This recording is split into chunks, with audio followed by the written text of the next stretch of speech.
Madame, Monsieur, bonsoir et bienvenue dans ce point de l'actualité, les questions électorales au cœur d'une rencontre entre le représentant spécial du secrétaire général des Nations Unies pour l'Afrique de l'Ouest et le Sahel et la présidente du Sénat.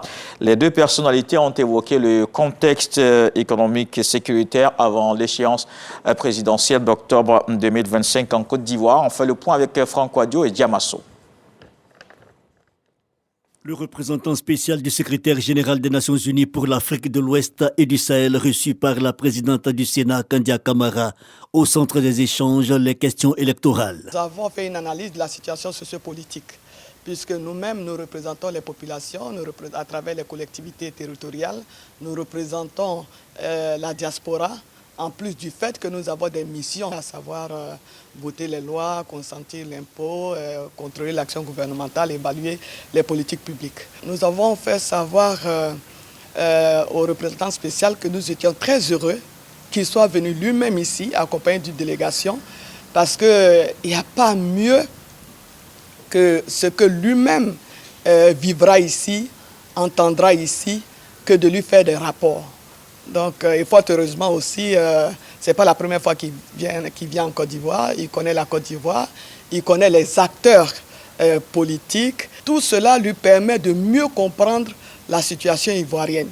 Et aussi, nous lui disons qu'il y a une gouvernance ici que nous, en tant que contrôleurs de l'action gouvernementale, que nous apprécions. Nous apprécions la gouvernance du président Ouattara. Parce que grâce à cette gouvernance, aujourd'hui, le pays se porte mieux. Leonardo Santos Simao s'est aussi réjoui de la qualité de la discussion, non sans noter la volonté de l'institution onusienne d'être un partenaire privilégié de la Côte d'Ivoire dans le processus électoral engagé. Notre souhait, c'est que les élections se déroulent dans la paix, avant les élections, pendant les élections et après les élections. Nous avons reçu ces assurances d'engagement du Sénat vers la paix et la stabilité du pays. Nous avons mis notre disposition de continuer à accompagner le pays et justement à encourager aussi tous les acteurs politiques et la population en général, en particulier les jeunes, pour travailler vers la paix et la stabilité pour que les élections soient paisibles. Le Sénat, notons-le, est la dernière escale de la délégation onusienne en tournée en Côte d'Ivoire auprès des autorités ivoiriennes pour s'enquérir de la situation politique, sécuritaire, économique et sociale. Et dans l'actualité ce soir, le grand centre en effervescence, Pakinoba sont pleins dans toutes les localités de cette partie de la Côte d'Ivoire. Le siège du royaume Baoulé a reçu comme invité d'honneur le ministre d'État, ministre de la Défense, Téné Birahima Ouattara, communié avec les populations dans une ambiance festive. Les têtes couronnées venues d'autres régions du pays, avec à leur tête le président de la Chambre des rois et chef traditionnel de Côte d'Ivoire, Nana Montanoé, sont également présente pour ce moment de réjouissance avec le peuple Walebo dans ce chant, dans la pure tradition des grands groupes du pays, exécutés avec des messages de paix et de cohésion sociale.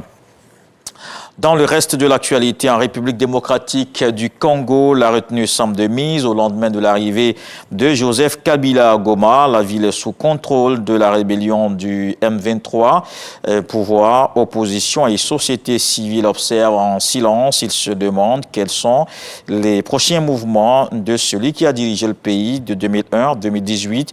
Le retour de l'ancien président par Goma est perçu par certains au sein du pouvoir comme une preuve implicite de sa proximité avec la rébellion. Du côté de l'entourage de Kabila à Goma, on rejette fermement cette interprétation.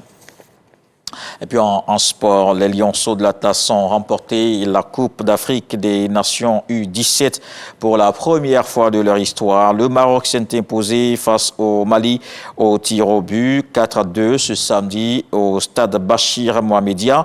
Hôte de la compétition, les Marocains mettent fin à la déception de leur finale perdue face au Sénégal en 2023 et donnent surtout le temps à quelques mois de la CAN 2025 qui démarre donc le 21 décembre, organisée justement par le Maroc. Et nous aurons le plaisir de recevoir à Salfo du groupe Magic System, commissaire général du FEMUA, la Guinée, qui est le pays invité d'honneur de cette 17e édition. Une 17e édition qui prend fin demain.